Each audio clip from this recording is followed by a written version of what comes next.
Raincity families. So today we're just going to quickly go over again how to do a bun for recital. From last year we did the middle part into that low bun. We're going to be changing it this year to hopefully simplify it. It'll be going straight back into a higher placed ballet bun. So to start, I've attached right here all of the different products that you're going to need.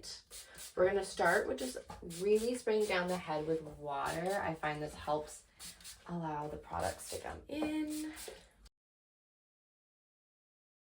Perfect. So first you're just going to draw all of the hair back, all the way straight back, straight back. Once you've got all that hair kind of combed all the way back straight with some water, I'm going to go in with some foaming mousse. I don't have a lot left,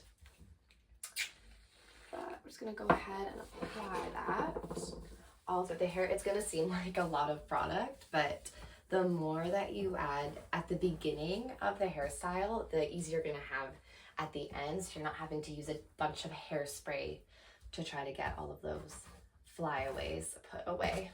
Also, first step, we're just going to get it into a ponytail at the correct height. What we're looking for is for the bun to be just above, just below the crown, so that it's not really peeking out from the front, but it's also not low to the nape of the neck.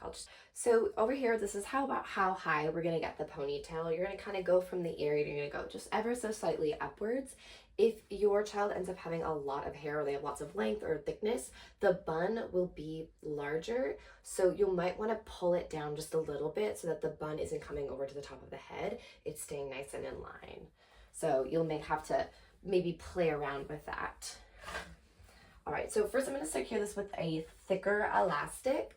Unless your child's hair is very, very thin, I recommend using a thicker hair elastic to really make sure that this part of the hairstyle is very secure. All right, give that a tighten, smooth down kind of any extra little bits. Yes, this is a good time to go in with a little bit of hairspray. Obviously this mannequin has really bad hair, so you're gonna still be able to see some of the spice. However, your child's lovely hair should not be making that.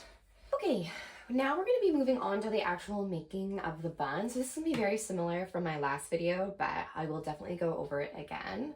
So what we're gonna do is we're gonna split the hair into two. Again, if your child's hair is very, very thin, you don't necessarily need to split it into two. I, however, do think that it works best to split it into two. Even if it's on the thinner side, I still think it ends up making a flatter bun. So make sure that you have all your pins out. A great way is to have your child hand you them. Your hands are going to be quite full with the flattening and twisting of everything. So if they're just passing you those pins, it's going to be easier. So what we're going to do is we're going to twist that hair, one half of it.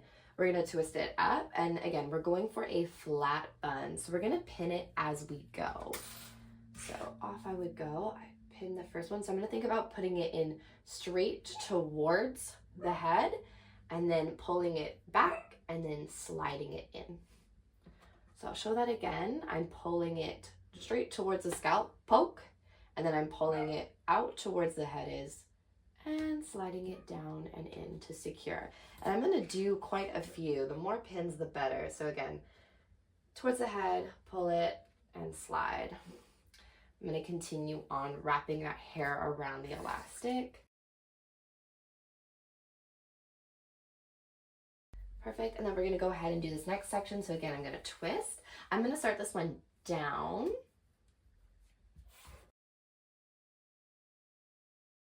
As you can see here, the elastic is peeking out. This is why it's really important that you choose a hair elastic that matches your child's hair tone. I only had black at the moment, but it's a great example of why we want to make sure everything is matching to our hair color. So again, continuing to wrap it all the way around. I'm putting in pins probably like every ½ inch on this twist. Once the bun is fully secure and twisted, just go ahead and add a few extra pins wherever you kind of look and see if the hair is kind of getting a little bit soft or pulling out. We want to Really smush that all together. Lovely. So now we have our lovely twisted bun. Again, this mannequin's head is very stiff hair, so it's kind of bulging out a bit. If you find your child's bun is really large, you can even go ahead and split it into 3 different sections. And then again, doing that same process of going flat. Again, we're going for a flatter bun. We don't want the bun to be popping out so much. So even if it becomes larger this way, it's okay. We just don't want it to be protruding out of the head. Now, this is when we have the hairnet come in.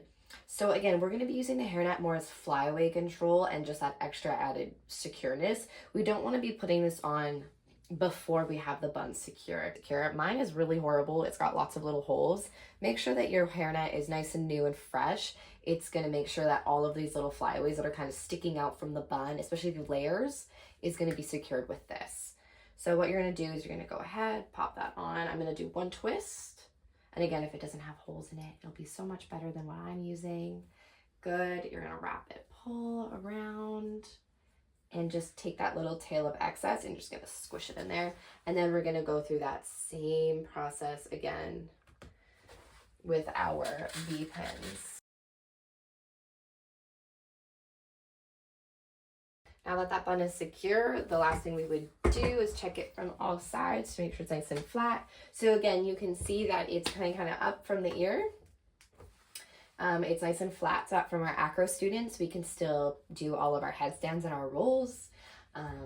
Yes, and that's everything. And then from here, I would go ahead, add tons and tons of spray. Yes. Another trick is using our smoothing brush. This is just like got smaller bristles. You can use that to really help slick those little tiny hairs that kind of come out near the front, and by just pressing those through and down. So again, using your hairspray, taking your smoother brush, and just brushing all of those little tiny flyaways away. That's what we really want. We want nice and polished. So again, taking the time here to get rid of these flyaways will help so much. And again, if your ponytail isn't smooth with the mousse and the water before you hit the bun, it's not going to be able to, we're not going to be able to smooth it down. You're going to have to start over. But for my friends that have maybe really short pieces or maybe some very stubborn flyaways that just absolutely will not stay in, and you're not really wanting to use a bunch of bobby pins to pin those bang pieces back or those little short front pieces back, because this can get really bulky, is you can use some Got2b glue. Now this stuff is pretty intense. Again, it washes out. So what I'm going to do is making sure that I'm putting my mousse and my water and my hairspray first, getting that nice and coated. Then I'm going to go in. I just have an old toothbrush I use just for my hair. I'm just going to put a little bit of the gel on there. Yes, and then what I'm going to do is I'm just going to take those, maybe those stubborn pieces that just won't glue down, and I'm just going to smooth it down with my finger and the brush. What this is going to do is it's going to make sure that those little flyaways don't come out. Because sometimes all the hot and the humidity and the sweating and removing that hairspray, sometimes it just isn't enough. So going in with that extra strong, and this stuff is extra strong, hair gel is just going to glue that. That's how I glue my straight bangs all the way back, is by using this this glue gel. And there you have it, a nice and clean ballet bun.